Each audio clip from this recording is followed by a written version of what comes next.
We're going to talk now a little bit about the attributes of the personal essay. As you guys have been reading more and more of Philip Lopate's book, The Art of the Personal Essay, we're going to look at some of the commonalities of the form.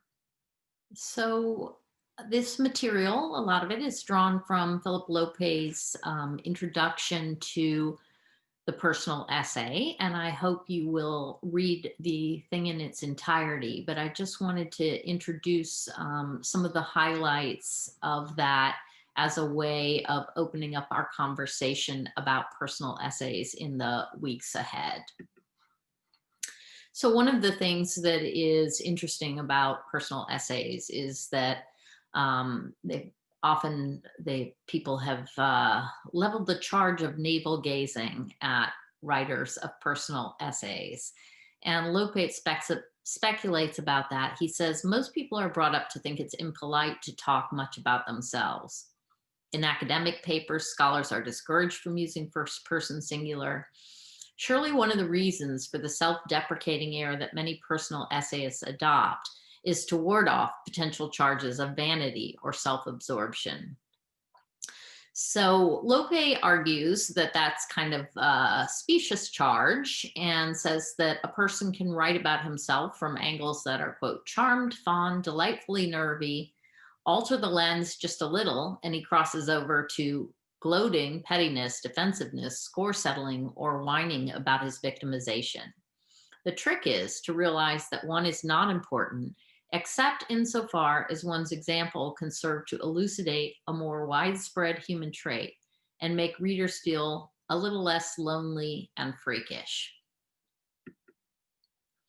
So there's a couple of subsets of the form. I don't think we need to get too caught up in the many sort of minor differences between them, but there is sort of a larger distinction between the more formal essay and the informal essay. In these pictures, which are both shot while I was in St. Petersburg, Russia, you can see on the left the sort of formal garden, the way the trees are in this rigid line, etc., versus the more informal park setting on the right, where the two gentlemen are sitting on a bench chatting, and the trees and the grounds are sort of a little more scattered and informal. So another name for that informal kind of essay is the familiar essay. If any of you have ever read Anne Fadiman's work, she is a writer who is very fond of that style, and I'd urge you to check out her work if you haven't read it. And one aspect of that familiar essay is this idea of intimacy. So the writer seems to be speaking directly into your ear, confiding everything from gossip to wisdom, is how Lope puts it. And one of the things is sort of thinking about it as a dinner party. Here's a scene from some people sitting around after a dinner party that I went to.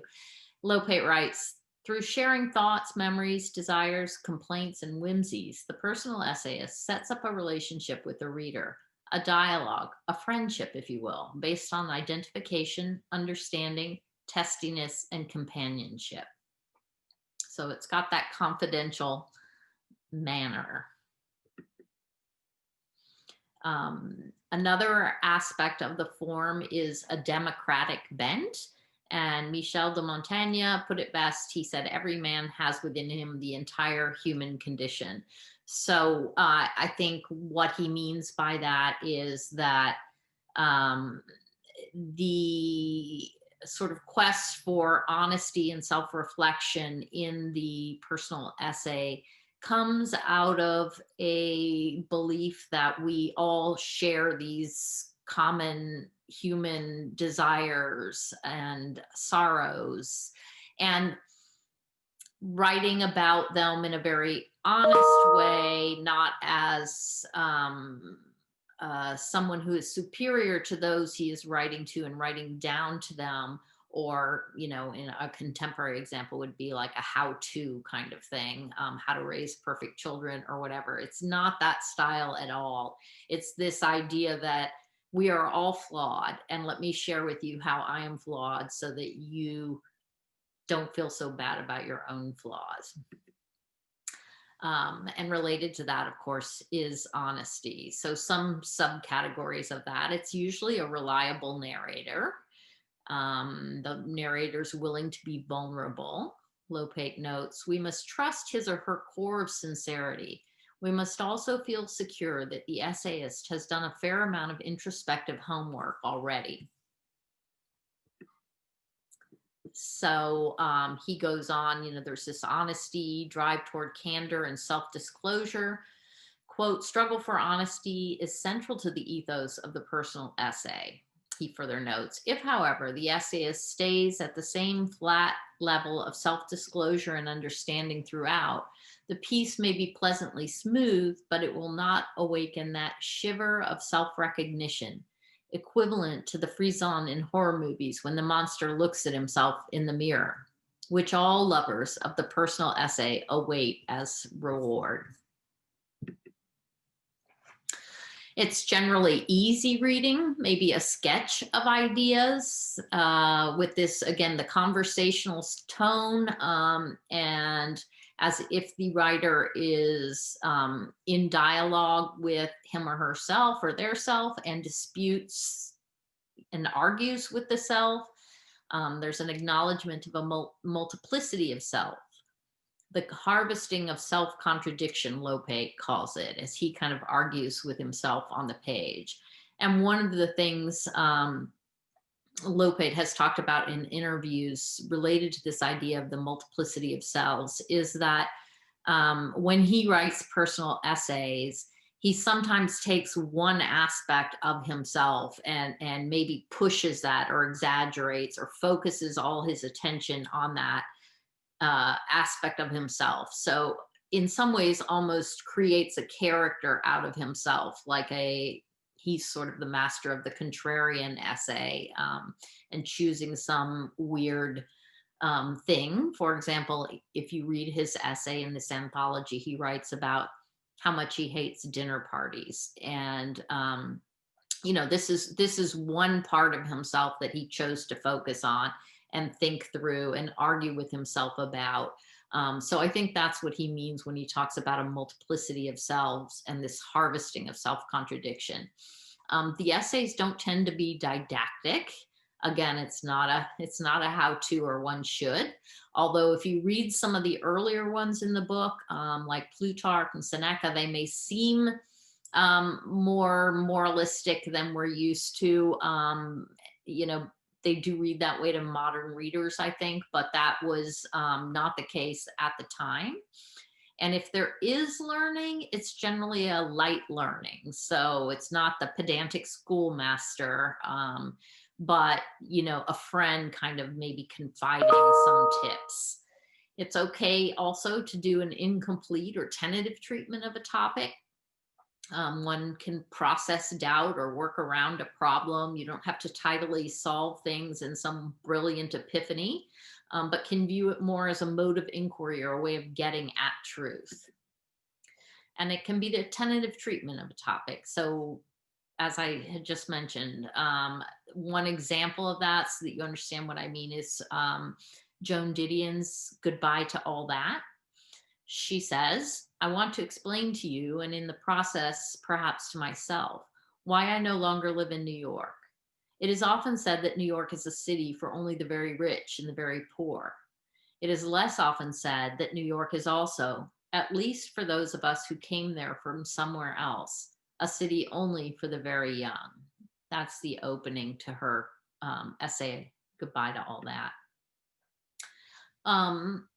And the flip side of that is you can have a kind of audacity or confidence in your perspective. So often with that, it means a kind of movement from the individual to the universal. This is another Joan Didion example. We tell ourselves stories to live. So she's making this sort of broad sweeping statement. Another one is the opening line to Goodbye to All That.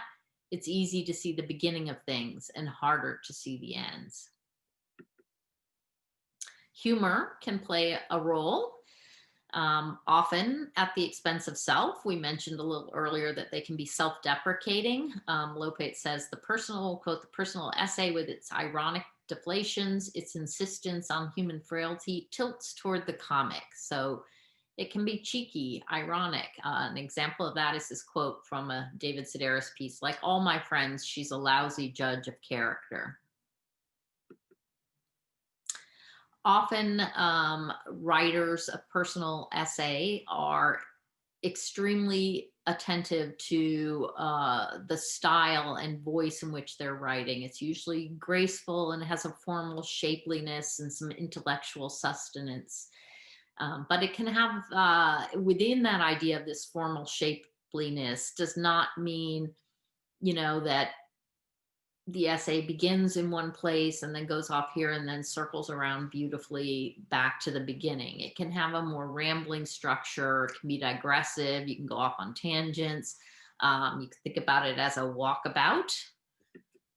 And one example of that idea of a walkabout is a line from one of my very favorite personal essays by Virginia Woolf called Street Haunting, in which she takes a walk around London at dusk. So the opening of that reads, no one perhaps has ever felt passionately toward a lead pencil, but there are circumstances in which it can become supremely desirable to possess one. Moments when we are set upon having an object, an excuse for walking half across London between tea and dinner. As the fox hunter hunts in order to preserve the breed of foxes, and the golfer plays in order that open spaces may be preserved from the builders, so when the desire comes upon us to go street rambling, a pencil does for a pretext. And getting up, we say, really, I must buy a pencil, as if under the cover of this excuse, we could indulge safely in the greatest pleasure of town life in winter, rambling the streets of London. So in this essay, which again, I encourage you to read in the anthology, the walk itself through London becomes a way of spinning various tangents. So she looks in the window of a shop she's passing and she sees some people and she imagines a life, and then a horn honks and she's back on the street, moving forward on this trajectory of her walk through London. It's a beautifully structured essay, though at first glance, it seems very rambling and stream of consciousness. So take a look at that and see what you think. Another aspect of the form is this unconventionality or novelty of theme, the contrarian essay. So I mentioned this earlier. One example of that is against Joie de Vivre, in which Lopate rails against dinner parties for 5,000 words. He says in that one, quote, I'm invited periodically to dinner parties and brunches, and I go because I like to be with people and oblige them, even if I secretly cannot share their optimism about these events. I go, not believing that I will have fun, but with the intent of observing people who think a dinner party a good time. And with that, he sets us up for a pretty fascinating read. Freshness of form. So another aspect is this freedom from stiffness and affectation. It can be playful. One example of that comes from James Baldwin's Native Son. And I love this sentence. It had something to do with his blackness, I think. He was very black, with his blackness and his beauty, and with the fact that he knew that he was black, but he did not know that he was beautiful. This essay is also in the anthology, and a powerful, wonderful essay. The form can also focus on something that's small and seemingly inconsequential. Lopate writes, this taste for the miniature becomes a strong suit of the form. The ability to turn anything close at hand, Charles Lamb's Ears, Virginia Woolf's Moth, into a grand meditational adventure. He writes further, The essayist here aligns himself with what is traditionally considered a female perspective in its appreciation of sentiment, dailiness, and the domestic. And this is not Lope's comment. This is mine about that. But I think I wondered, maybe that's where it gets its bad reputation, this idea that women's work and women are inconsequential.